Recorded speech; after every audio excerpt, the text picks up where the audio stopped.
اعوذ باللہ من الشیطان الرجیم بسم اللہ الرحمن الرحیم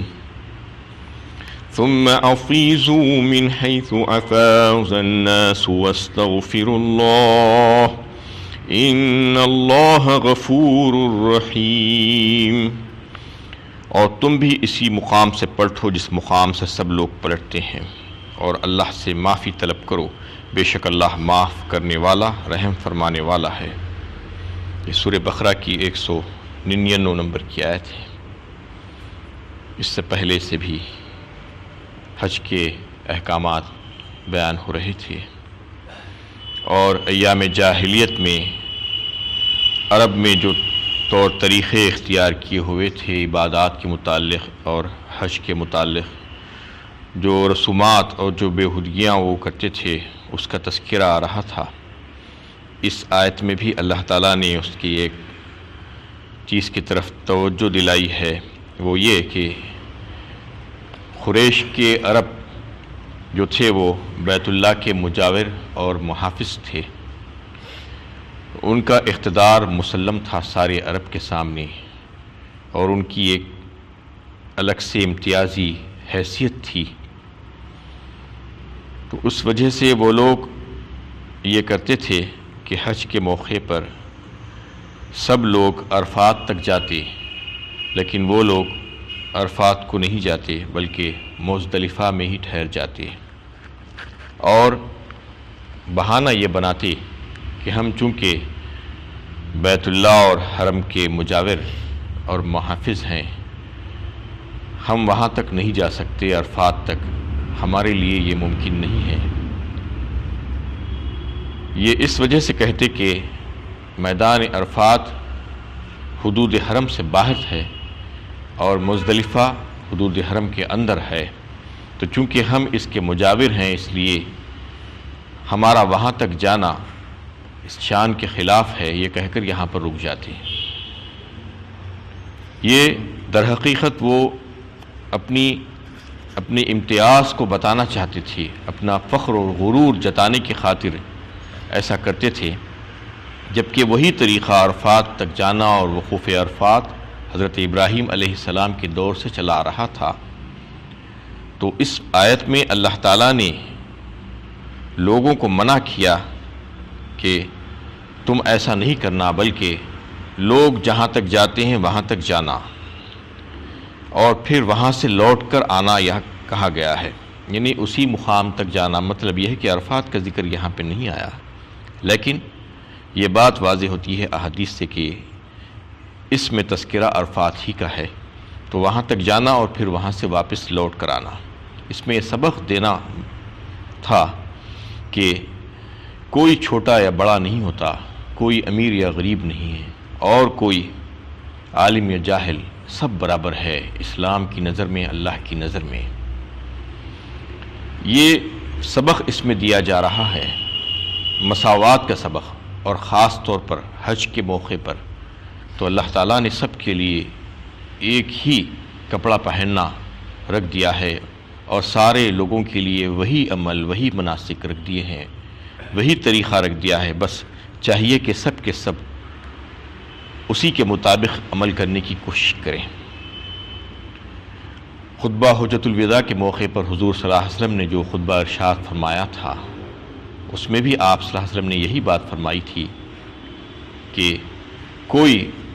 عربی کو عجمی پر یا کوئی گورے کو کالے پر فوقیت نہیں ہے، سب برابر ہے اللہ کی نظر میں اور اسلام کی نظر میں۔ اور اگر بڑائی ہے تو وہ یہ کہ ان اکرمکم عند اللہ اتقاکم، اللہ تعالیٰ کے نزدیک تقوی اور پرہیزگاری والا جو شخص ہے وہ زیادہ محترم ہے، وہ زیادہ قابل عزت ہے۔ تو اس میں ان لوگوں کی تنبیہ کی گئی ہے، اور یہ بات واضح کر دی گئی کہ یہ جو عرفات کو تک نہیں جانا اور مزدلفہ ہی میں ٹھہر جانے کا جو معاملہ تھا وہ گناہ ہے، اس وجہ سے تم اللہ سے معافی مانگو، توبہ کرو، استغفار کرو، اللہ تعالیٰ تمہیں معاف فرما دیں گے۔ وَاسْتَغْفِرُوا اللَّهَ إِنَّ اللَّهَ غَفُورٌ رَحِيمٌ، اور اپنی رحمت کے ساتھ تمہارے اوپر توجہ فرمائیں گے۔ فَإِذَا قَضَيْتُم مَّنَاسِكَكُمْ فَاذْكُرُوا اللَّهَ كَذِكْرِكُمْ آبَاءَكُمْ أَوْ أَشَدَّ ذِكْرًا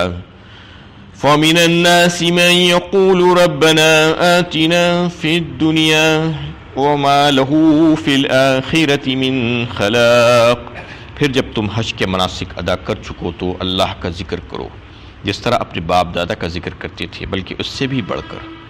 لوگوں میں ایسے بھی ہیں جن کی دعا یہ ہوتی ہے کہ اے ہمارے رب ہمیں دنیا ہی میں سب کچھ دے دے، ایسے لوگوں کا آخرت میں کوئی حصہ نہیں۔ اور ایک کام وہ لوگ جو کرتے تھے حج کے موقع پر، تو اس سے بھی اللہ تعالیٰ نے منع کر کے اس کی اصلاح فرما دی، اور یہ حکم دیا گیا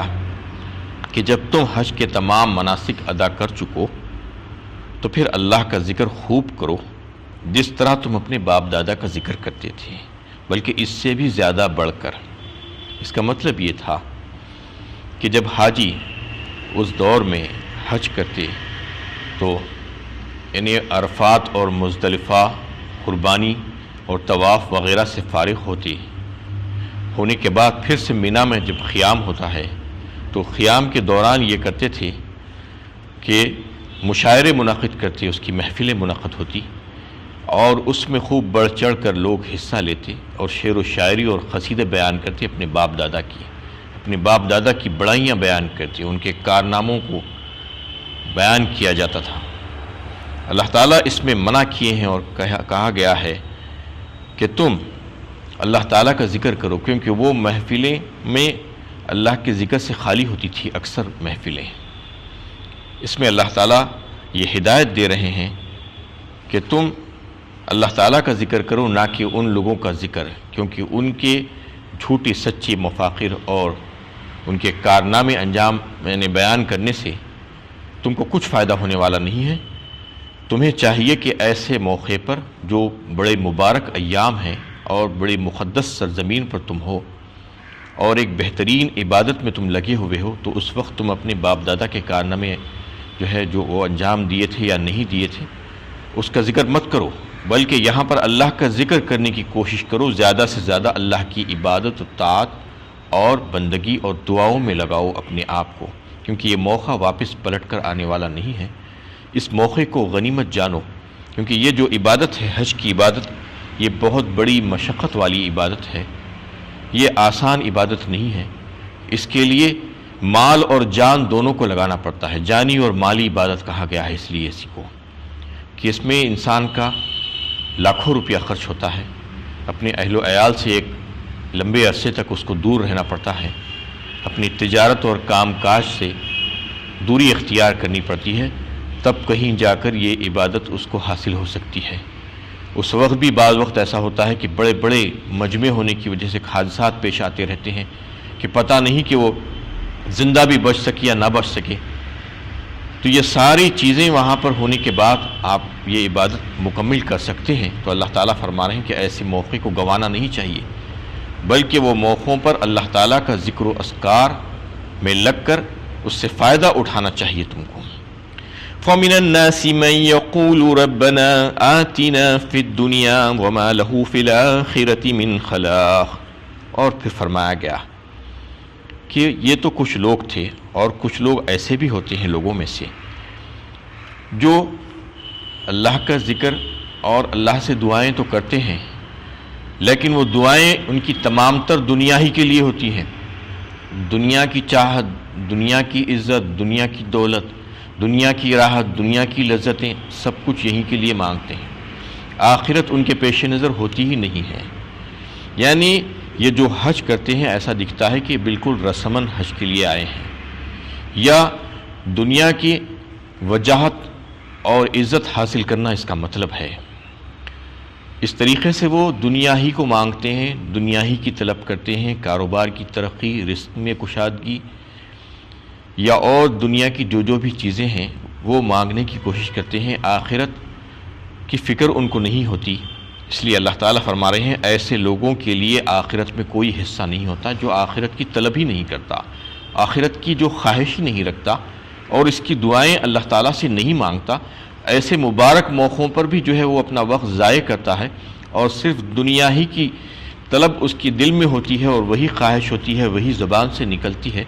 جب وہ دعا کرتا ہے تو وہ بھی یہی دعا کرتا ہے، بزرگوں سے دعا کرواتا ہے تو وہ بھی دعا یہی کروانا چاہتا ہے. تو یہ جو عبادت کے لیے آتے ہیں اور جو دیگر عبادتیں جو لوگ کرتے ہیں عام طور پر، اس کے بعد پھر دعاؤں کا سلسلہ صرف دنیا کی، تو یہ ساری چیزوں سے اللہ تعالیٰ واقف ہے. اللہ تعالیٰ بتانا چاہ رہے ہیں کہ وہ نیتوں سے واقف ہے کہ تم کس غرض سے یہ عبادت کیے تھے. ہاں، اللہ تعالیٰ کو راضی کرنے کے لیے اور آخرت میں کامیابی کے لیے اگر تم یہ عبادت کیے ہیں تو پھر تمہارے لیے یہاں پر بھی اور وہاں پر بھی اس کا صلہ ملنے والا ہے. لیکن اگر تم یہ نہیں چاہتے کہ بس دنیا ہی دنیا تمہارے پیش نظر ہے، تو پھر دنیا کا جتنا حصہ تم کو ملنا ہے وہ مل جائے گا. من کان یرید حرث الآخرۃ نزد لہ فی حرثہ ومن کان یرید الدنیا حرث الدنیا فی الآخرہ، یعنی جو دنیا کی طلب کرتا ہے اس کو دنیا میں سے جو حصہ دینا ہے وہ دے دیتے ہیں، اور جو آخرت کی کھیتی چاہتا ہے نزد لہ فی حرثہ، فرمایا اللہ تعالیٰ نے سورہ شورى 25ویں پارے میں، اس کو اور مزید بڑھا دیتے ہیں ہم. اور اس میں پھر اگلی آیت میں اللہ تعالیٰ اپنے ان مقبول بندوں کا تذکرہ فرما رہے ہیں. وَمِنْهُمْ مَنْ يَقُولُ رَبَّنَا آتِنَا فِي الدُّنْيَا حَسَنَةً وَفِي الْآخِرَةِ حَسَنَةً وَقِنَا عَذَابَ النَّارِ، اور کچھ ایسے ہیں جن کی دعا یہ ہوتی ہے کہ اے ہمارے رب، ہمیں دنیا میں بھی بھلائی عطا فرما اور آخرت میں بھی، اور ہمیں آگ کے عذاب سے بچا لے. یہ دعا اللہ تعالیٰ کے مقبول بندے کرتے ہیں، یعنی وہ دنیا کی خیر اور بھلائی اور خوبی بھی مانگتے ہیں اور آخرت کی بھلائی اور خوبی بھی مانگتے ہیں، اور آگ کے عذاب سے بچنے کے لیے اللہ تعالیٰ سے دعا بھی مانگتے ہیں. اس میں جو حسنہ دنیا کا ہے، دنیا کے حسنہ کہتے ہیں کہ اپنی اور اپنے اہل و عیال کی صحت و تندرستی اور رزق میں وسعت اور کشادگی اور دنیا کی جو ضرورتیں ہیں اس سے پورا ہو جانے کے لیے اللہ تعالیٰ سے دعائیں مانگنا، اور پھر اپنے اچھے اعمال صالحہ کے لیے اور اخلاق محمودہ کے پیدا ہونے کے لیے اور صراط مستقیم کی طرف ہدایت کے لیے، علم نافع کے حاصل ہونے کے لیے، عزت و شوکت حاصل ہونے کے لیے بھی دعا مانگنا، یہ دنیا کی حسنہ ہے. اور آخرت کی حسنہ جو ہوتی ہے وہ یہ ہے کہ جنت اور اس کی بے شمار لازوال نعمتوں کے حاصل ہونے کے لیے اللہ سے دعا مانگنا، اور اللہ تعالیٰ کی رضا اور ان کے دیدار کے لیے دعا مانگنا، یہ آخرت کی حسنہ ہے. تو یہ وہ بندے جو ہوشیار اور عقلمند ہوتے ہیں اور اللہ تعالیٰ کے مقبول بندے ہوتے ہیں، وہ ایسی دعائیں مانگتے ہیں کہ دنیا بھی چاہیے انہیں اور آخرت بھی چاہیے. بالکل یہی طریقہ انبیاء کرام کا رہا ہے کہ انبیاء کرام بھی جب اللہ سے دعائیں مانگتے تو آخرت کی دعا مانگتے، اس کے ساتھ ساتھ دنیا کی طلب بھی اللہ تعالیٰ ہی سے کرتے، دنیا کو نہیں چھوڑ دیتے. اس میں ان لوگوں کی نفی کی گئی ہے جو یہ کہتے ہیں کہ ہم کو دنیا نہیں چاہیے، جو درویش اور اس قسم کے بہت سے لوگ صوفی کہلاتے ہیں اپنے آپ کو، یا جو بھی نام دے لیتے ہیں، یہ کہتے ہیں کہ ہم تو آخرت کی فکر کرتے ہیں، ہم کو صرف آخرت چاہیے. تو اس میں اللہ تعالیٰ یہ بتانا چاہ رہے ہیں کہ آخرت کی فکر بہت اچھی چیز ہے، لیکن آخرت کے ساتھ دنیا کی بھی فکر کرنا چاہیے اور دنیا کے لیے بھی مانگنا چاہیے بھلائی اور خیر اور خوبی، اس لیے کہ آخرت کی زندگی کو کمانے کے لیے دنیا میں تم کو زندگی گزارنا ہوگا، اور دنیا میں زندگی گزارنے کے لیے دنیا کی جو چیزیں ہیں، جو راحتیں اور جو نعمتیں ہیں، اللہ تعالیٰ ہی سے مانگنا چاہیے، اس کے تم محتاج ہو. اور دنیا میں اطاعت اور عبادت اور فرمانبرداری کرنے کے لیے، دنیا میں زندگی گزارنے کے لیے جو یہاں کی ضرورتیں ہیں، وہ ضرورتیں بہتر اور اچھی طور پر اللہ تعالیٰ سے مانگنا کہ اللہ تعالیٰ یہاں پر بھی ہمیں اچھائی اور خیر اور بھلائی عطا فرما دے. یہ جامع اور مکمل دعا ہے، اللہ تعالیٰ نے اس کو سکھایا ہے خود، اور یہ ایک بہترین دعا ہے. بندے کو چاہیے کہ یہ دعا کرنا چاہیے کہ ربنا آتنا فی الدنیا حسنہ وفی الآخرۃ حسنہ وقنا عذاب النار، اور اس کے بعد پھر عذاب آخرت سے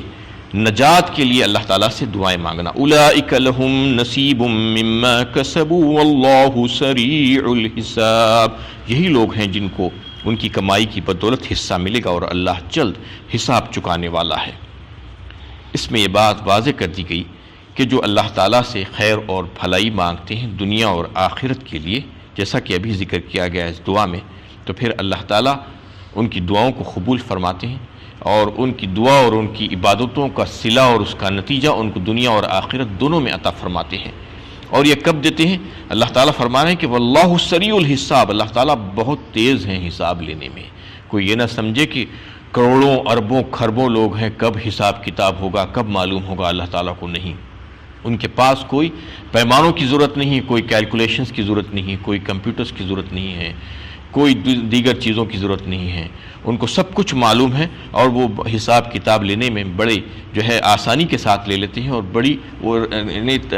تیزی کے ساتھ لے لیتے ہیں، وہ سرعت کے ساتھ لے لیتے ہیں۔ اللہ تعالیٰ یہ اس میں بتانا چاہ رہے ہیں کہ جو اللہ تعالیٰ سے مانگتے ہیں اور صدق دلی کے ساتھ دنیا اور آخرت کی فکر کرتے ہوئے، تو پھر اللہ تعالیٰ ان کو سب کچھ عطا فرماتے ہیں۔ وآخر دعوانا ان الحمد للہ رب العالمین۔